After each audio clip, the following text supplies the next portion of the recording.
Good day sa inyo. Ito yung retrofitting ng MOP. Yan. Tumatakbo tayo. Drifting tayo ngayon. Kasi on and off yung makina. Kasi maalon. Pero papalitan natin to. Yung MOPA lang siya. Okay. Ito yung video na para sa inyo. Pag halimbawa may defective yung MOP nyo, kahit tumatakbo pwede nang palitan. Okay. Yan. Power off lang. Ito lumang model tong ating MOP. Ito mga monitor lang to siya, tapos may sarili siyang CPU.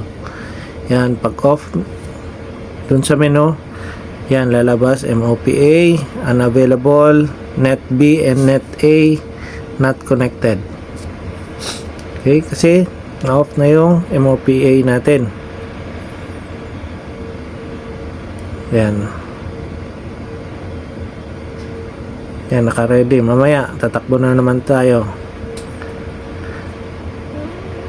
Pero palitan natin. Ito yung CPU ng MOPA at saka MOPB. Ito yung bago natin. Ito yung retrofit natin. MOPA. Naka-program na rin to siya. Galing sa maker.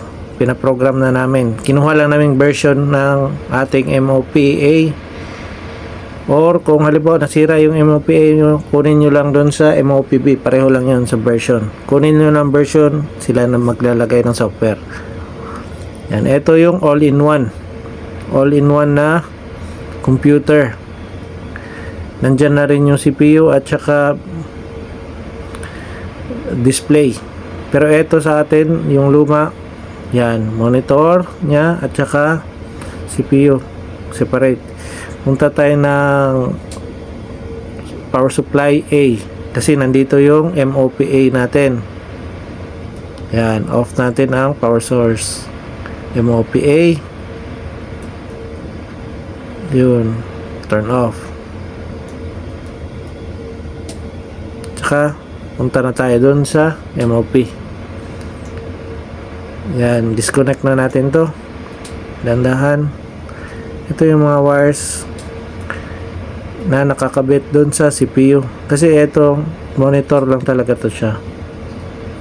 Okay, tanggal ang ground. Mahaba-haba tong video para walang cut. Walang masyadong cut. Tapos, ang importante, yung flow. Ang flow ng pag-replace. Papakita ko lang sa inyo. Yan, yung video in,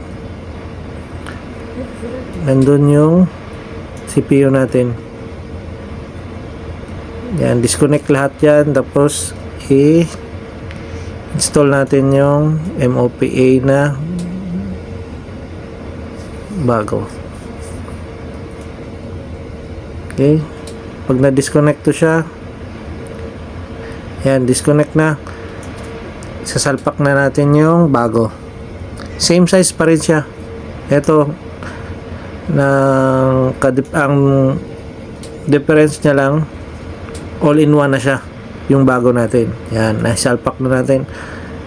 Yun, ang likod nun CPU na. Pero ito yung luma, ito yung CPU nya. Tanggalin natin yung power supply niyan. Yan, dapat check lang talaga natin kasi 3 wires lang siya, tapos dun sa all-in-one 4 pins. Ibig sabihin ground, negative, tapos dalawang positive. Pwede siya may backup. Pwede kahit saan dun sa dalawang i-connect. Okay, eto network B at saka network A. I-retrofit din natin yan kasi hindi siya kasya doon. May setting din yan. Kailangan din nating i-retrofit yan, tapos i-set natin kasi may resistor siya. Mamaya i-explain natin. Pero sa ngayon dapat etong tatlo, di ba? Tatlong kable, plus, minus, and ground. Yan, i-crimp muna natin yan kasi dapat mag-install tayo, yung isa meron, yung isa wala, crimp lang natin, lagyan natin ng mga terminal lugs para maganda ang kapit dun sa ating power source. Marami naman tayong stock, kailangan i-install natin ng maganda. Check natin, ground, negative, positive, yan, A, B, C, yun lang yun. Okay, tapos 24 volts yun. Ito yung network B.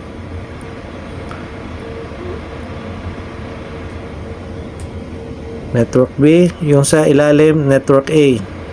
Nakita nyo dalawang kable sa network A. Ang sa network B, isa lang. Pag isang kable lang, may resistor yan, end of line nya. Mamaya doon sa retrofitting adapter natin, yung connector, meron na siyang switch kung gagamitin mo ba yung resistor. Pag gagamitin mo, i-on mo lang yon. Pero ito, yung luma, wala siyang switch, kundi actual na resistor. Yan. Yung sa taas, channel B. Yung network B. Yan. Yung sa baba, channel A. Dun sa, para naman yun sa network A. Yan, network B. Ito yung i-retrofit natin. Yan, sa control net B. Iba na siya. Iba na yung connector niya.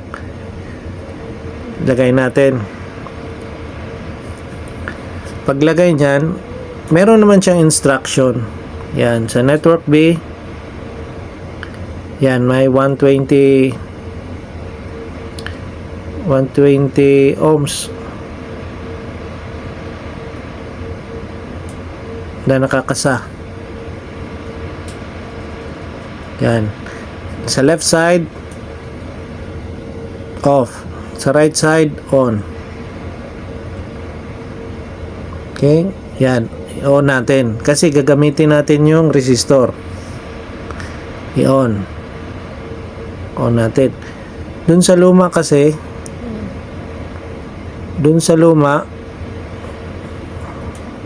meron siyang external na resistor. Yan o, nakita nyo, on.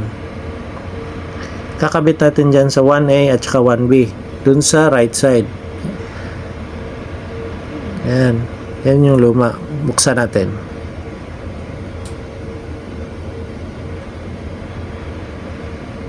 Ito lang dapat ang pinaka-importante. Yan. Yung sa taas, may resistor. May external resistor talaga siya.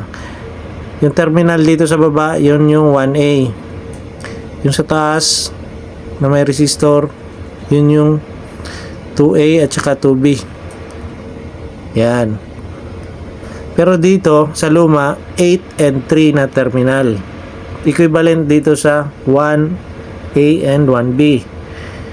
And 2A and 2B. Yan o, 2A and 2B. 8 and 3. Yan. Yan yung equivalent. Tapos, dun sa taas, di ba, may resistor. Sa 2A and 2B. Nakakabit sa 8 and 3. Sa atin, dyan sa 1A, 8 and 3. 1A and 1B. Sa kabila, 2A and 2B. May resistor. Pero sa bago natin, i-turn on lang natin. Hindi na kailangan gagamit tayo ng resistor or mag-i-install tayo dyan sa terminal niya. Kasi may built-in resistor na rin siya. Kailangan mo lang i-switch yung dip switch niya sa on. Okay? Pag isa lang ang kable, on. Ngayon, di ba? Matakbo tayo. Yan. Tatakbo pa rin yung makina kahit nakapara yung MOPA. MOPB lang ang gumagana. Ibig sabihin, huwag kayong matakot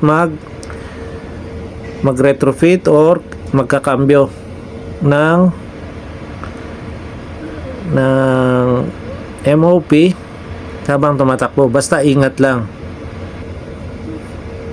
Ito lang naman eh. Yan, A and B. Okay, na-install na natin. Yan ang walang cut dito. I-on na natin. Yan. May nakadagdag pa siya ng alarm. Normal na siya. A, network B. Okay. Normal na siya.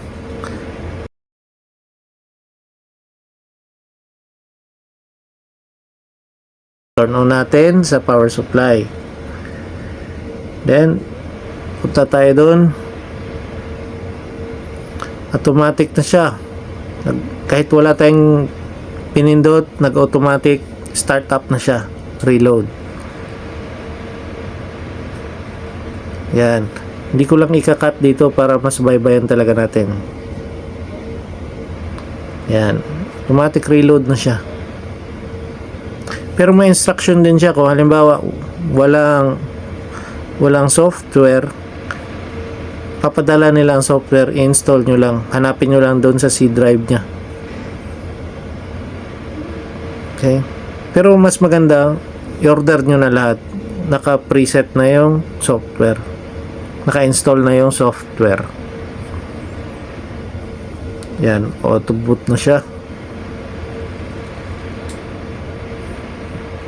Yan, net A, net B, connected na siya lahat. Okay, normal na siya. Then, acknowledge na lang natin. Check na rin yung MOPA, acknowledge natin. Yun, wala nang alarm. Pero dito sa kabila, sa MOPA, may pending alarm siya. Service Engineer Parameter Password.